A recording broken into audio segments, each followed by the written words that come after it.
anywhere. I don't know if you're going to be able to hear it because he doesn't have an IFB. But on the phone right now is former Sheriff Marlin Gusman. He lost a race to Susan Hudson. Sheriff, let's just cut right to the chase.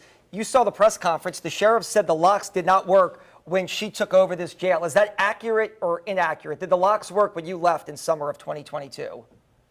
Well, look, that's another lie, a falsehood. It's simply not true. We had a service contractor, Cornerstone, who was handling all of the maintenance issues on the security of the facility. It's a very, as I heard District Attorney Jason Williams saying, this is a very highly technical facility. It's got cameras all over, security. You can't get on that loading dock unless you are cameraed and then buzzed in. It just seems like, this is the blame game all over again, making excuses. And this is not a time for excuses. This is a time to work and get it done. But I can tell you unequivocally, this was a state-of-the-art facility. Everything was working. We had a contractor in place that we paid a lot of money to ensure that it was working. But if you're not there and you're not maintaining it, the jail now is about 12 years old. But, a lack of maintenance, a lack of supervision, a lack of accountability, responsibility, and transparency, that's what I think is really the fundamental issues here. And Marlin, real quickly, because we were kind of talking a little earlier about the cost to maintain some of these locks and also making sure that these inmates were secure in the facility. It's my understanding that the OPSO had a fund balance to be able to pay for some of things like that. Oh, the money was there, and look, we had it under contract. Another thing that's important also to note is that you don't put the high security inmates on the first floor.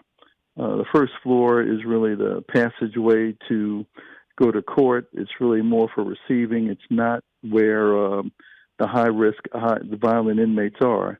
That's on the second, third, and fourth floors. So, it's a total breakdown. And, like I said, all I'm hearing is the blame game. And I've heard that before. I think when the record is examined, it'll come clear that that's all this is making excuses and trying to throw shade.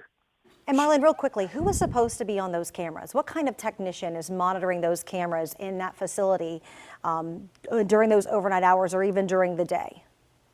Well, highly trained deputies, because every time you press a button to gain access to any part of the jail, you enter a queue, and then that camera brings up your picture, your video, and then the deputy inside is supposed to verify it's you and then let you buzz through. I don't know what happened. I don't know if somebody just pressed the button and didn't look, or, I don't know. But believe me, there were a lot of breakdowns.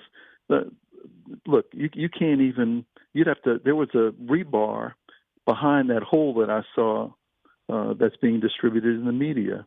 That had to be defeated some kind of way. The toilets are bolted from the back in the pipe chase. But even if you get in the pipe chase, you still can't exit unless you exit through a door. So, there's a whole lot of unanswered questions, a lot of lack of transparency. Absolutely, here. Marlin. Yeah, we appreciate your time. We want to check back in with you, too, throughout the afternoon. So if you don't mind, if we can call you back, that would be great. We're going to have much more with Jason Williams coming up in a second. Before we do, let's go live to our